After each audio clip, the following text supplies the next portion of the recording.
You've probably been handed the exact same financial blueprint as, well, basically everyone else. You know the one.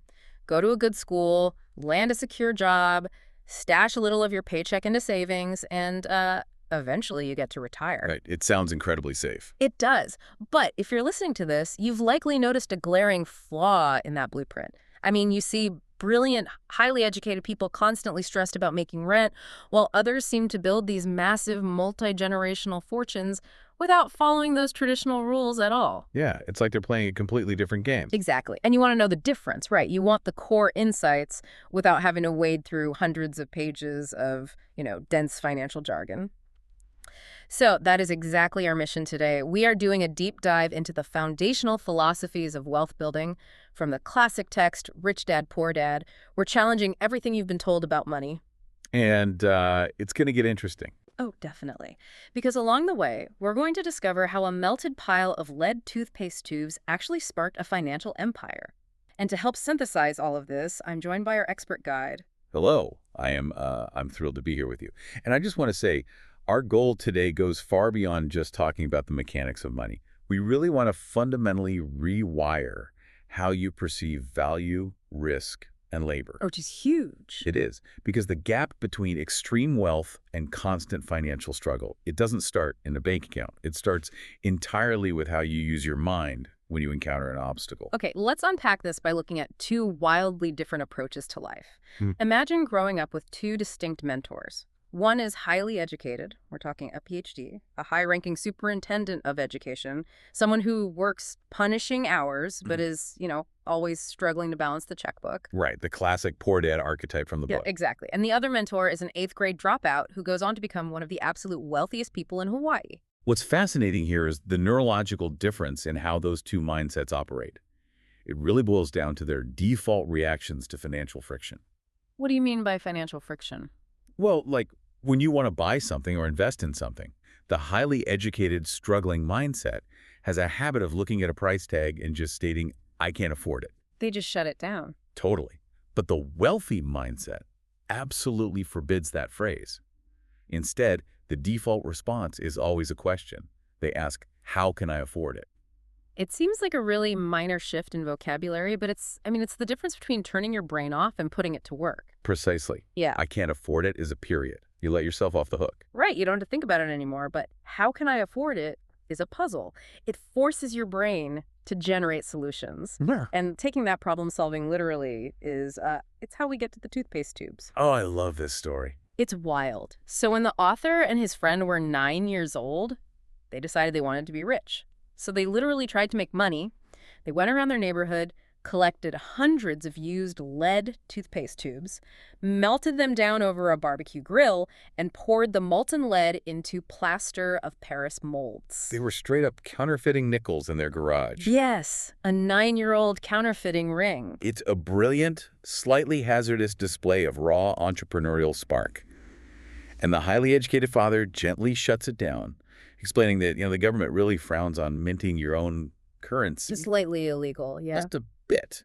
But the wealthy mentor, the rich dad, he sees the initiative.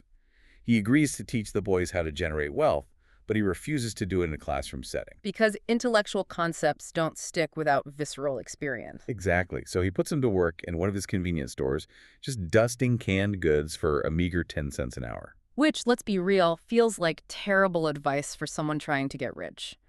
The work is mind-numbing, they're missing their Saturday baseball games, and the pay is practically invisible. Oh, they were furious. Right. So after a few weeks, the frustration boils over. You march in to demand a raise. Instead of giving you more money, this mentor takes the 10 cents away. He tells you to keep doing the exact same work, but now for 0 cents an hour. Which just sounds like exploitation. It really does. It does, until you understand the psychological cycle he's trying to break. There is this concept called the rat race, and it's driven entirely by two deeply ingrained emotions, fear and greed. Okay, break that down for us. So the fear of not having money wakes you up and pushes you out the door to a job you might hate. You work, and then you get the paycheck. And that's when greed kicks in. Or desire. Yeah. Suddenly you think about the cars, the vacations, the status that money can buy. Yeah. So you spend the paycheck, the money disappears, the fear returns, and the alarm clock rings again. It's a vicious cycle. It really is. And even high-income earners fall into this. They're like a donkey pulling a cart, constantly chasing a carrot dangled just out of reach by the driver. So by taking the paycheck away completely, you're forced to stop reacting to the fear of losing those 10 cents. You stop looking at the paycheck as the only source of survival. Right, which forces you to actually look around the room for opportunity. And because these boys were working for free in that convenience store, their eyes were finally open. They noticed the store manager slicing the top halves off unsold comic books to return for credit and then just throwing the rest of the comic away. Such a great observation. Yeah, so they made a deal to keep the discarded comics, hauled them into a basement, and opened a library. They charged the neighborhood kids 10 cents admission to read all the comics they wanted in 2 hours. And they ended up making $9.50 a week, completely passively. Without even having to be in the room. To me, working for a paycheck is a lot like running on a treadmill. You expend a massive amount of physical and mental energy, but the absolute second you stop running, you stop moving forward. That is a perfect analogy. Building that comic book library, though, that was like building an escalator. It keeps moving you upward whether you are walking or standing still. But that escalator concept requires very specific building materials. Once you realize you need a system that generates money independently of your labor, you have to know exactly what to acquire. Which brings us to the core rule. Yes, this introduces a principle based entirely on keeping things brutally simple, the KISS principle. Mm-hmm. Rule number 1 of wealth building is knowing the difference between an asset and a liability, and only buying assets. But the definitions we're using here aren't, the complex jargon-filled paragraphs you'd find in a CPA's textbook. They are purely visual and numerical. Keep it simple. Right. An asset is simply something that puts money in your pocket. A liability is something that takes money out of your pocket. If we connect this to the bigger picture, you can map out the distinct cash flow patterns that define different socioeconomic realities. How so? Well, people struggling financially primarily buy expenses: rent, food, daily transportation. The wealthy buy assets like stocks, bonds, income-generating real estate, intellectual property. And the middle class. The middle class buys liabilities that they falsely believe are assets. Which brings up a massive point of friction in this book. The assertion that your house is not an asset, but a liability. And I have to push back on this on behalf of anyone listening right now, because buying a house is the ultimate American dream. It's the cornerstone of traditional financial advice. How do we reconcile that with it being a liability? I get it. It's a tough pill to swallow. Yeah. But we have to look at the math of cash flow rather than the emotional comfort of homeownership. Okay, lay it out for us. Owning a home provides shelter and stability, absolutely. Yeah. But the danger lies in treating your personal residence as your primary investment vehicle. Look at the flow of money. Every single month, a house takes cash out of your pocket. Mortgage, property taxes. Homeowners insurance, maintenance, the utility bills. More importantly, it ties up a massive amount of your capital and credit. Resources that could have been deployed to buy actual income-generating assets. But wait, don't you build equity over time? You do. But that equity isn't putting cash in your pocket today to replace your labor. You can't buy groceries with home equity unless you take on more debt. Right, that makes sense. And the trap tightens as people advance in their careers. You get a promotion and a salary increase. You feel richer. But this triggers a mechanical trap called bracket creep. Oh, meaning taxes. Exactly. That raise pushes a portion of your income into a higher tax bracket, so the government takes a larger percentage. At the same time, inflation is silently devaluing the purchasing power of the money you get to keep. So you're losing from both sides. Yep. And to celebrate the promotion, what do people do? They upgrade their lifestyle, you finance a larger house and a luxury car. And suddenly your property taxes go up, your maintenance costs go up, and your monthly debt obligations skyrocket. Your liabilities expand to completely consume the raise. You are making more money on paper, but you are functionally poorer and more reliant on your employer than ever. Wow. You just sped up the treadmill. You're exhausting yourself just to stay in the exact same place. Right. To measure real financial progress, we need to look at Buckminster Fuller's definition of wealth. I really love this definition. It's brilliant. He argued that wealth is not your net worth. Net worth includes dead weight, like your furniture and your car. Wealth is a measure of time. Time, not dollars. Exactly. It is exactly how many days you can survive forward if you completely stopped working today. If your monthly living expenses are $4,000 and the cash flow from your assets generates $4,000 a month, you are fully wealthy. You have infinite time. That's incredible to think about because most people spend their entire lives working to enrich everyone but themselves. They work for the company owners who profit off their labor. They work for the government via taxes taken straight out of their paychecks. And they work for the bank paying the mortgage. It's exhausting. So to break out of this, you have to mind your own business. And there's a legendary story about Ray Kroc, the founder of McDonald's, that perfectly illustrates what this actually means. Oh, this is a classic. Yeah. So Ray Kroc was speaking to a group of MBA students at the University of Texas. After the session, they all go out for a few beers, and Kroc asks the table, "What business am I in?" And the students laugh, assuming he's joking. They tell him he's in the hamburger business. Right. But Kroc corrects them immediately. He says, "My business is real estate." Here's where it gets really interesting. It completely flips the script on how we view corporate success. Kroc knew that selling hamburger franchises was just the mechanism to buy the incredibly valuable land underneath the restaurants at strategic intersections all over the country. McDonald's is literally one of the largest single owners of real estate in the world. Which reveals the critical distinction between a profession and a business. A profession is what you study and what you do to generate your daily cash. A banker works at a bank. An engineer designs bridges. But if the banker doesn't own the bank, or the engineer doesn't own the firm, they don't have a business. Right. Minding your own business does not mean you have to quit your day job and launch a startup in your garage. No, not at all. It means keeping your job, being a fantastic employee, but diligently focusing your surplus capital and energy on building up your asset column on the side. Think of your profession as the local grocery store. You have to go there every day to buy your meals so you can survive the week. But your true business is the apple orchard you are slowly planting in your own backyard. I love that visual. You still have to go to the grocery store while those trees are small and fragile. But you nurture that orchard, you add a new tree every month, until eventually those trees yield so much fruit that you never have to step foot in the grocery store again. That captures the strategy perfectly. And as your orchard grows, it changes how you interact with luxury. How so? Well, when banks calculate your net worth for a loan application, they let you include depreciating items, your golf clubs, your television, your designer suits. It creates an illusion of wealth. But true wealth is only measured by things that produce income. Exactly. The philosophy here is that the wealthy buy their luxuries last. They use the excess cash flow generated by their assets to buy the toys. There's that example in the book of the real estate investor whose wife wanted a luxury Mercedes. Yes. She didn't buy it on credit and add a liability to her balance sheet.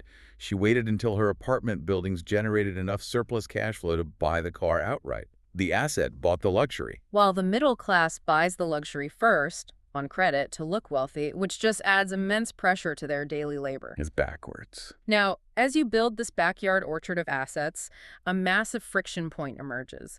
There is a systemic force that constantly harvests the profits of the working class, but which the wealthy have learned to legally navigate and shield themselves from. We are talking about taxes. Right.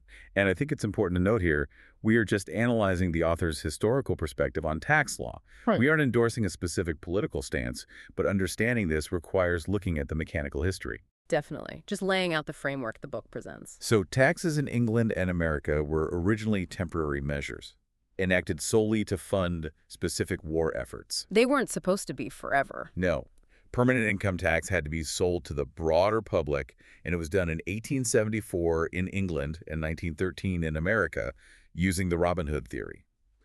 The narrative was that taxes would punish the rich and redistribute that wealth to the working class.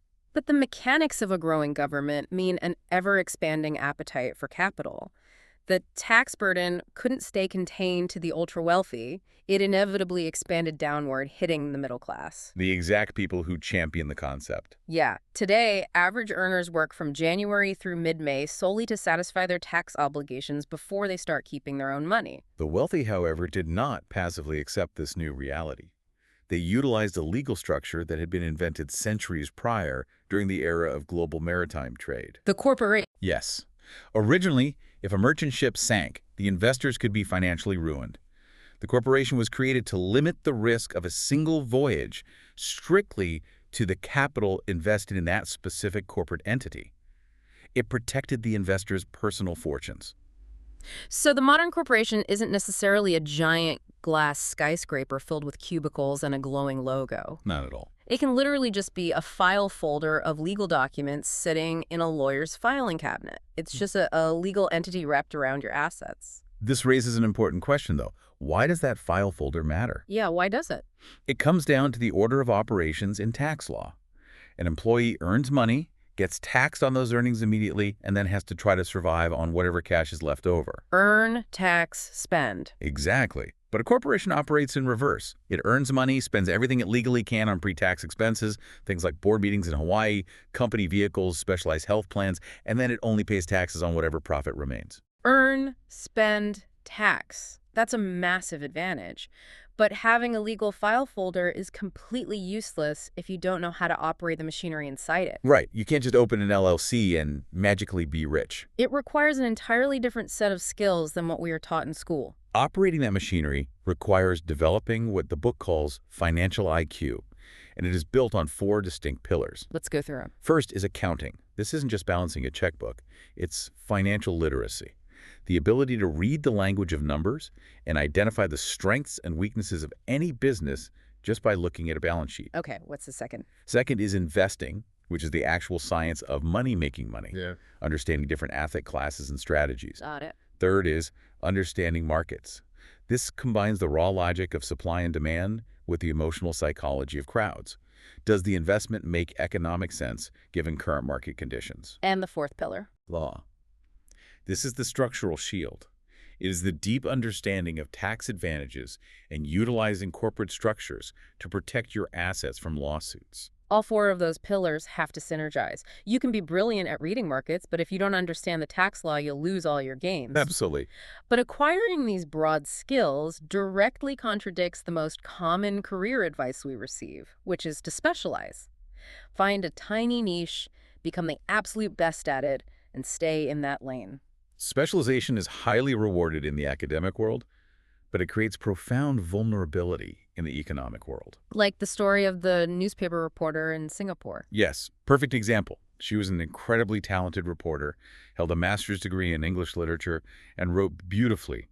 She asked the author for advice on how to transition into becoming a best-selling author. And what did he tell her? He told her to immediately sign up for a sales training course. Which, for a literary intellectual, the idea of aggressive sales tactics probably feels cheap and beneath them. She was deeply offended. But the reality was staring at her from her own notebook.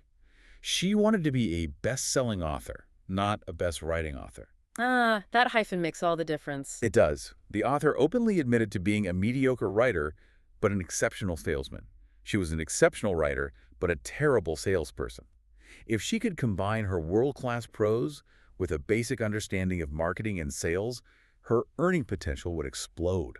Our educational systems really reward learning more and more about less and less. If you become highly specialized, like a university professor or a specialized surgeon, your skills might not transfer outside of that specific ecosystem. Exactly. You become entirely dependent on a single institution or union for your survival. The contrasting advice is to learn a little about a lot. So work to learn, not work to earn. Right. Seek out jobs specifically to acquire the pillars you are missing.